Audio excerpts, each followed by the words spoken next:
신입생을 위한 오토캐드 시리즈 두 번째 객체 선택에 대해서 알아보겠습니다. 객체 선택을 알아보기 전에 먼저 명령어가 실행되는 과정에 대해서 조금 살펴볼까 합니다. 캐드를 배웠다고 하면은 기본적으로 배우는 명령어들이 몇 가지가 있을 겁니다. 그 중에 가장 대표적인 게 move, 이제 m만 입력하시면 실행을 할 수 있고요. move로 이렇게 객체를 움직인다거나 혹은 copy, co를 입력하셔서 copy로 객체를 복사하는 기능이 아마 가장 처음에 배우게 되는 대표적인 명령어일 겁니다. 근데 이런 명령어들이 실행되는 과정에 대해서 조금 생각해 보고자 합니다. 우선 이제 명령어를 실행하는 방법은 두 가지가 있습니다. 명령어를 먼저 입력을 한 다음에 이런 식으로 객체를 선택해서 실행하는 방법이 있고요. 객체를 선택한 다음에 명령어를 입력해서 이렇게 실행하는 방법, 이렇게 두 가지가 있습니다. 이 두 가지는 이제 간단하게 먼저 객체 선택을 기초를 알아보고 그 다음 이제 심화 과정이라고 해야 될까요? 이제 그런 기능에서 이제 이 두 가지의 차이는 크게 벌어지니까 일단 먼저 이렇게 알아두시면 될 것 같고요. 자, 객체를 선택하는 방법, 기초적인 방법에 대해서 이제 살펴보겠습니다. 객체를 선택하는 방법은 크게 두 가지입니다. 첫 번째는 클릭이겠고요. 두 번째는 이제 한 개씩 선택하기보다는 한 번에 여러 개를 선택하기 위해서 범위를 설정하는 이 드래그 방식일 겁니다. 그래서 기본적으로 캐드를 설치한 상태에서 뭔가 옵션 값을 따로 만지지 않으셨다면은 이런 식으로 클릭을 함에 따라서 추가적으로 선택이 가능하실 겁니다. 그리고 선택을 제외하기 위해서는 Shift를 누른 상태에서 제외하고자 하는 객체를 이런 식으로 클릭하시면 되고요. 그래서 이 방법은 드래그에도 적용이 됩니다. 이제 드래그를 만약에 이런 식으로 여러 가지를 선택했다고 하면은 이제 Shift를 누른 상태에서 드래그를 하면은 이제 드래그한 범위만큼의 객체가 선택에서 제외가 됩니다. 그러면 이렇게 클릭하는 방법으로는 이제 간단하게 이제 선택하거나 선택을 제외하거나 이제 Shift를 활용해서 하는 방법이 있었고요. 드래그도 마찬가지로 범위를 선택하거나 Shift를 활용해서 선택을 제외하거나 이렇게 두 가지가 있었습니다. 그러면 드래그에 대해서 조금 더 알아보고자 합니다. 이제 오른쪽에서 왼쪽으로 드래그 했을 경우에는 객체 일부만 이런 식으로 드래그 범위에 걸쳐도 선택이 되게 됩니다. 근데 왼쪽에서 오른쪽으로 드래그를 하게 되면은 이 드래그 범위에 객체 전체가 포함되어야만 선택이 가능해집니다. 그래서 이런 식으로 선택을 하고 이렇게 뺄 수가 있는 거죠. 이렇게 좀 넘게 선택하더라도 이렇게 포함되는 부분까지만 선택을 제외할 수가 있습니다. 그러면은 이제 기초적인 방법을 이제 알아봤으니까 조금 더 난이도가 있는 방법에 대해서 알아보겠습니다. 이제 처음에 명령어가 실행되는 과정에 대해서 조금 살펴봤는데요.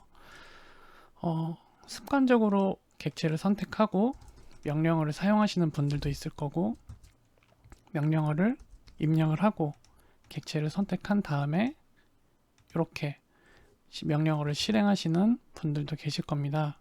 근데 이 명령어를 실행했을 때 나오는 이 셀렉트 오브젝트 객체 선택 단계에서 총 4가지 옵션이 가능합니다.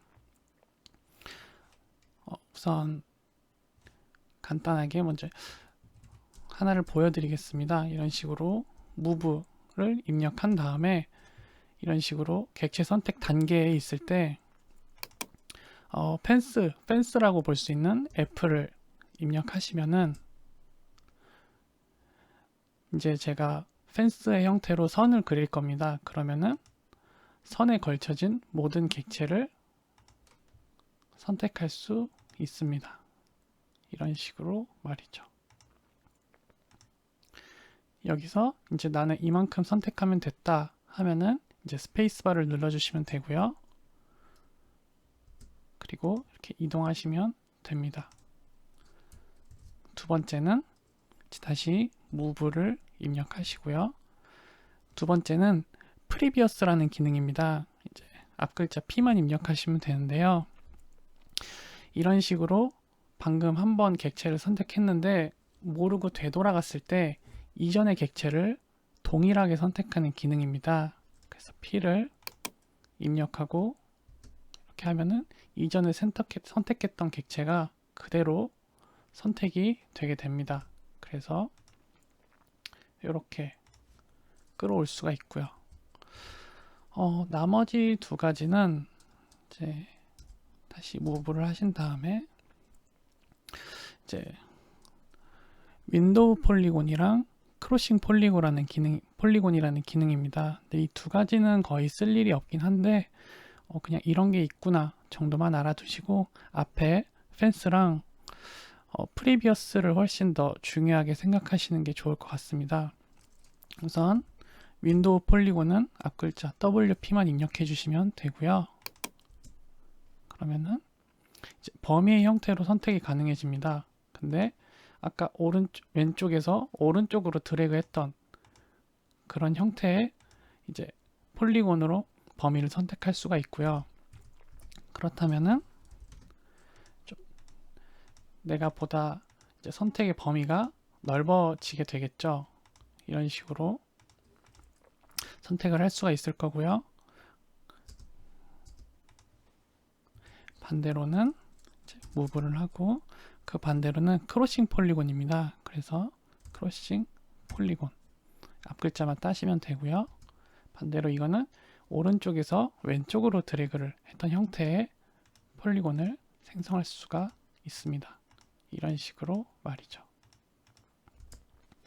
그래서 이것도 마찬가지로 객체 선택을 완료했다면은 스페이스바를 눌러주고 이런 식으로 이동을 하시면 됩니다.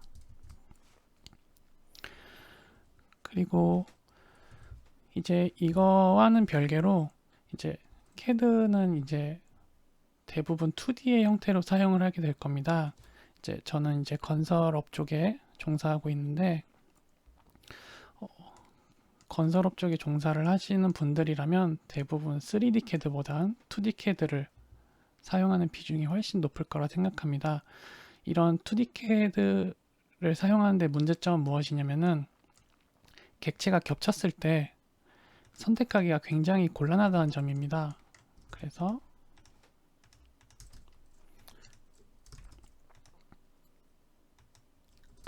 이런 식으로 한번 색깔을 지정을 해 보겠습니다. 얘는 빨간색, 얘는 노란색, 얘는 초록색. 그래서 이런 식으로 한번 겹쳐 보겠습니다. 그러면은 우선 초록색이 가장 위에 있고요. 빨간색이 가장 위에 있고요. 그 다음이 노란색, 그 다음이 초록색. 이 순서대로 순서가 지정이 되어 있습니다. 그러면은 이 겹쳐져 있는 것을 선택하고 싶다면은 우선 여러분들이 한 번쯤 봤을 법한 기능인데 컨트롤이랑 W를 누르게 되면은 순환 선택이라는 기능이 활성화가 됩니다. 그래서 지금 커서 모양이 바뀌었죠. 그래서 누르게 되면은 이런 식으로 순서 겹친 객체를 원하는 것을 선택할 수 있는 기능이 활성화가 되는데요. 이거를 상시켜 놓게 되면은 굉장히 불편합니다. 이렇게 선택할 때마다 클릭이 되니까 작업할 때 계속 딜레이가 걸리는 문제가 발생하는 거죠. 그래서 저는 이 순환 선택 기능을 계속 활성화하지 않고 이제 가끔 필요할 때만 일회성으로 사용을 하는데요. 우선 Shift랑 스페이스바를 꾹 눌러준 상태에서 이제 계속 눌러주고 계셔야 됩니다. 그 상태에서 객체를 클릭하게 되면은 이런 식으로 분명 위에는 빨간색이었는데 그 아래 객체인 초록색이 선택이 되고요. 한 번 더 클릭하면은 그 다음 노란색이 선택이 되고요. 그 다음 눌러주면은 빨간색을 선택하게 됩니다. 이게 뭐 특별한 기능은 아니고 방금 보여드렸던 순환 선택 기능을 그냥 단순히 일회성으로 사용하기 위한 기능입니다. 그래서 이런 식으로 순서대로 선택이 되고요. 저는 뭐 이제 초록색을 선택하고 싶다 그러면은 이 단계 여기서 이제 Shift랑 스페이스바를 누르고 있던 손을 떼시고요. 그 다음에 객체 선택을 이제 완료해 주시면 됩니다. 이제 여기서 손을 뗐으면은 스페이스바만 눌러주면은 이런 식으로 뒤에 있는 객체도 간편하게 선택을 할 수가 있는 거죠. 그래서 이런 다양한 객체 선택 기능으로 이제 여러분이 작업하시기 위한 객체들을 이제 빠른 시간 내에 선택을 하셔서 편집을 하시면 굉장히 시간을 이제 줄이실 수 있을 겁니다. 네. 객체 선택은 뭐 여기서 이만 마치겠습니다. 감사합니다.